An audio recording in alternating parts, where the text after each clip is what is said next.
Hey, j'espère que tu vas bien.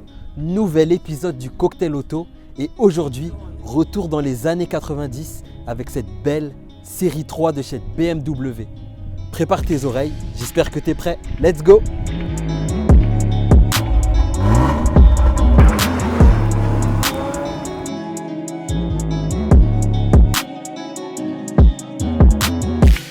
Me voici avec Philippe. Comment tu vas, Philippe? Ça va bien et toi? Bah ouais, écoute, ça va super bien. Merci de prendre ces quelques minutes pour présenter cette BM série 3 parce que je tiens à le préciser, le propriétaire s'est défilé. Mais bon, on a trouvé Philippe qui passait et lui il connaît bien la caisse. C'est ça. On fait Bon, avec. en quelques mots, qu'est-ce que tu peux nous dire? Bah écoute, c'est une BMW, donc série 3, E36i. Donc c'est un moteur M50B20 qui développe 150 chevaux. Donc bon, ça reste assez light, mais avec le 6 Suffisant. cylindres Ouais. et le bruit qu'elle sort, c'est assez satisfaisant, quoi. Ok. On est assez plaisant. Ok, super. Bah, on va découvrir tout ça de toute façon. Bah oui, on peut. C'est parti!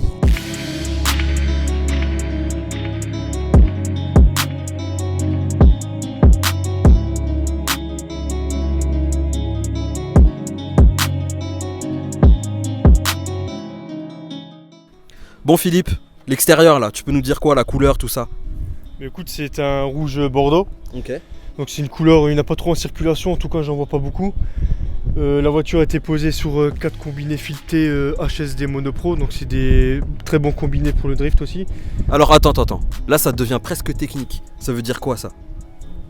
Ouais, c'est vraiment pour vraiment stabiliser le véhicule D'accord. si on veut rouler un peu plus vite. Là vous avez les jantes hiver, donc c'est des jantes d'origine en 15 pouces. Ok. Et pour l'été il y a des jantes rondelles en 0,58, donc modèle 0,58, qui sont en 17 pouces, qui sont assez rares aussi. D'accord.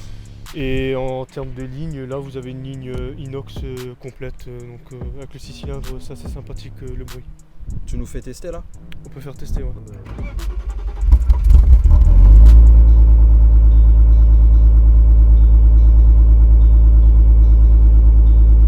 Déjà ça ronronne bien, j'aime bien ce petit bruit là.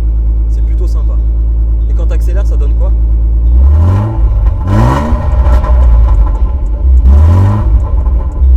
Sympa. On verra l'accélération tout à l'heure.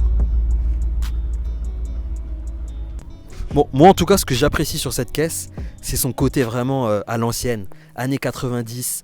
Pas trop de modifications, ce qui fait qu'on la retrouve encore dans son style, on va dire d'origine. Ça c'est plutôt sympa.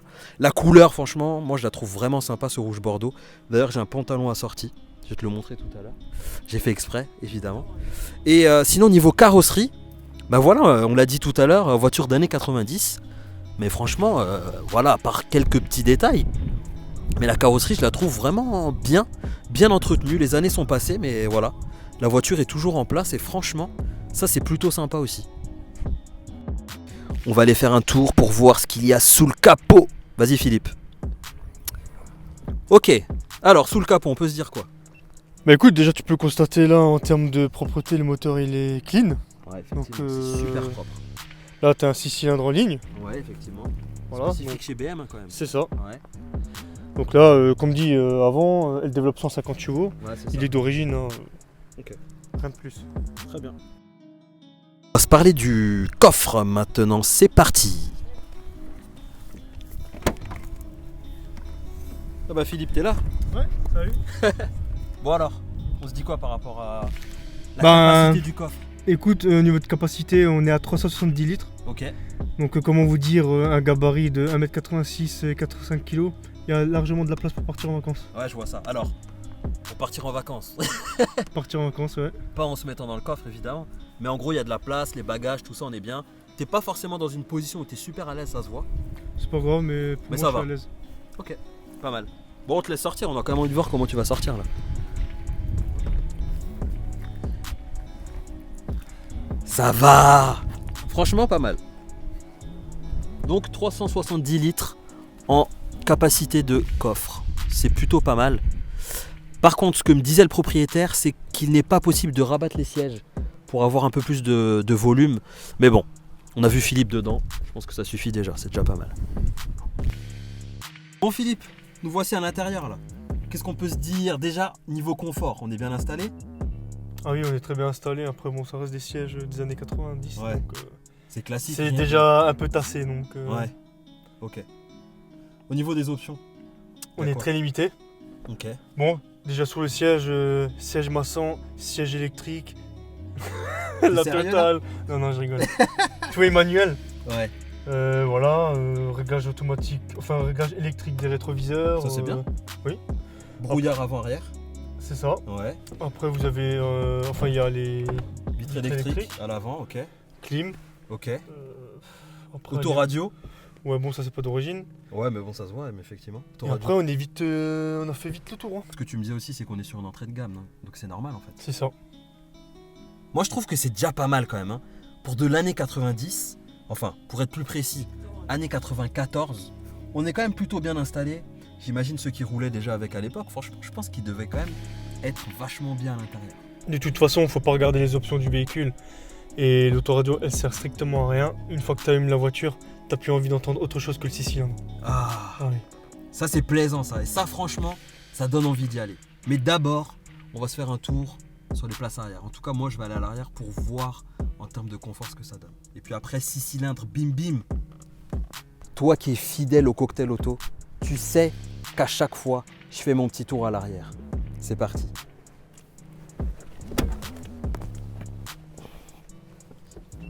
Bah, franchement, je suis bien installé. Alors forcément, on a je rigole parce que on a quand même bien avancé le siège. Donc forcément, il y a de la place. D'ailleurs, je sais pas, il est à fond là devant. Voilà, je crois qu'il y a personne qui s'assoit là, si. Si. Ok. Franchement, niveau confort, enfin voilà, c'est pas, on n'est pas sur du 2020, c'est sûr. On n'est pas sur des sièges spécifiques. Mais franchement, je suis bien installé. Et je sais pas, ce tissu là, il me fait vraiment, il me donne un petit coup de nostalgie, un petit truc, tu sais, les sièges à l'ancienne quoi. Franchement, c'est pas mal.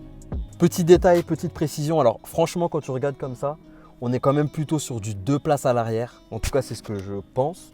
Par contre, petite option, on a l'accoudoir qui sort. Et franchement, ça c'est pas mal.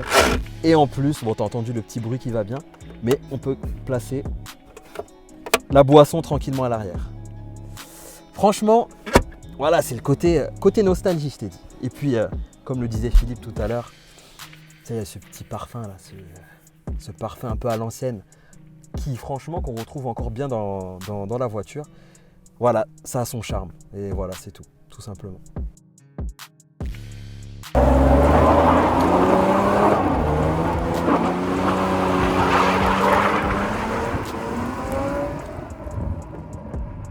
Voilà, on est parti pour le petit tour de piste avec Philippe à bord là. On est parti comme il fallait, j'espère que t'as kiffé ce petit délire. Je crois qu'il est chaud. J'espère qu'on finira la vidéo en tout cas. Bon Philippe, en consommation on peut se dire quoi là avec cette série 3 là? Bah, déjà la base elle tourne en 98 normalement. Donc en termes de consommation on est à peu près à 12-13 litres. Et il y a eu un rajout de boîtier éthanol, donc un flex fuel. Okay. Qui, en termes de consommation, ça consomme un peu plus, mais par contre, t'es gagnant en termes de litrage, parce que c'est moins cher. Okay. Là, actuellement, le 98, il a 1,80 € et l'éthanol est à 0,69 €. Ouais, d'accord. Donc, tu fais vite le choix. Ouais, la différence se joue sur ça. Et effectivement, ce que tu dis, c'est que cette voiture en est équipée, et ça, c'est plutôt. Ouais. Et surtout économe. Ouais, c'est clair. Petite 205 GTI là, qui passe devant nous. Bon, le petit feu. On va l'attaquer. Allez vite, on l'attrape.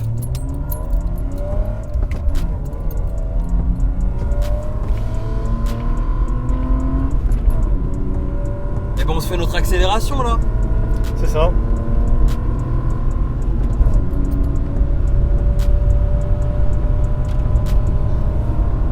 Bon, on voit qu'avec la 205 GTI là, il est chaud hein.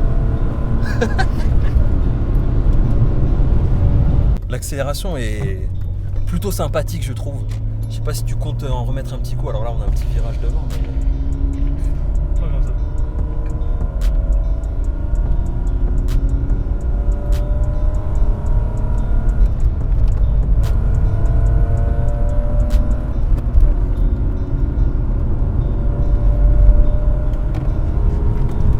C'était ça le plan, aller à l'anneau du Rhin. Il aurait bien voulu. Bon Philippe, j'ai une petite question au niveau du prix. Qu'est-ce que tu peux nous dire par rapport à ça? Bah, sur une caisse équivaut à celle-ci, donc en 320i, dans l'état dans lequel elle est actuellement, Ouais. entre 3,5 et 4,5. D'accord, ok. Bah, c'est plutôt pas mal quand même pour une voiture de 94. En même temps, moi ce que je dis c'est que la voiture elle est encore en bon état. Elle roule bien. Bah, là à travers la vidéo tu peux le voir. Donc ok, le prix me choque pas plus que ça. Je trouve ça plutôt pas mal. Pour toi, quels sont les points forts entre guillemets et les points faibles de cette voiture? Même si c'est pas la tienne, je sais que t'aimes bien les BMW aussi. Qu'est-ce que tu peux me dire par rapport à celle-ci? Écoute, après, point fort, c'est un véhicule qui reste fiable. D'accord. Les pièces, t'en trouves en occasion sur le bon coin et tout, partout. Ok. Pas cher. Ok. Pas cher en entretien, c'est robuste. Ouais. Franchement, il n'y a rien à dire sur ça. D'accord. Après, en termes de points négatifs, elle rouille. Certains modèles rouillent Ouais. au niveau des ailes et tout. Bon, après, on peut traiter ça si D'accord. c'est pris à temps. Ouais. Sinon, après, voilà, il n'y a pas trop de points négatifs, en tout cas pour moi. Ouais. Ok. C'est intéressant tout ça. Tu parlais de rouille. Moi, je trouve que sur celle-ci, on n'a pas beaucoup. On a vu quelques petits points, mais en même temps, c'est normal. Point de rouille Franchement, ça va, classique. Oui. Au Ouais, niveau- voilà, comme juste tu dis, 2 classique. points de rouille au niveau de l'aile, c'est tout. D'accord. Voilà. C'est juste pointé. Rien de fou, quoi. Ok. Toi, c'est une caisse que tu recommanderais? Ah ouais, largement. Ouais. Bah, en même temps, tu as parlé de la fiabilité. Ça, je pense que quand on cherche à acheter une voiture, ça peut être un critère très intéressant, très important. Ok. Donc, toi, tu recommandes. C'est parti pour un petit tour. Je suis au volant de ce bolide. Désolé pour les secousses. T'en penses quoi alors? Franchement, en fait, ce que je me dis, c'est qu'en 94, les mecs étaient déjà en avance, c'est tout. Parce que là, tu vois, tu te dis, voilà, c'est une voiture de 94, ok. Mais là, je suis bien, moi, en fait. Niveau confort, je suis bien. Regarde, si je me mets comme un, c'est fini. Je sens que je vais dormir carrément. Non, franchement, je suis bien. Hein.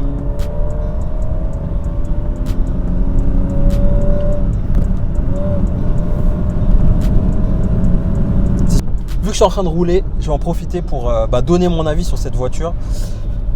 Déjà, je trouve franchement avant-gardiste. 94, BMW série 3. On est en 2022 et franchement, je trouve que la caisse, elle est toujours présente, quoi. D'ailleurs, on en croise encore de temps en temps et voilà, il y a ce côté où je trouve que la voiture a toujours cette cote. Elle est fiable, elle est confortable. Franchement, pour moi, il n'y a que des points positifs sur cette voiture. S'il y en a qui hésitent pour s'en acheter ou prendre autre chose, franchement, c'est une voiture que je recommande. Vraiment, je la trouve sympa et puis je garde ce petit côté nostalgique, comme je le disais tout à l'heure, qui rend la voiture encore plus appréciable. Voilà. Nous voici à la fin de cet épisode du Cocktail Auto. Merci Philippe, tu as présenté la voiture comme si c'était la tienne, dans tous les détails, toutes les précisions. Et merci aussi pour la sensation. Et franchement, tu vois le pot là, enfin, moi je trouve que c'est vraiment une belle voiture. Retour dans les années 94 pour se rappeler d'où on vient, c'est vachement important. BMW avait mis la barre déjà très très haute. Merci Philippe, j'espère qu'on se retrouvera très très très vite, parce que là Philippe fait le mec modeste, mais c'est un drifter, un spécialiste de la glisse. Il nous montrera tout ça très très vite.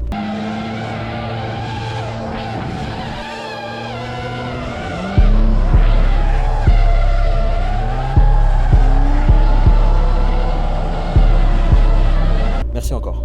Je t'en prie, avec grand plaisir. Allez, Squelette. chin.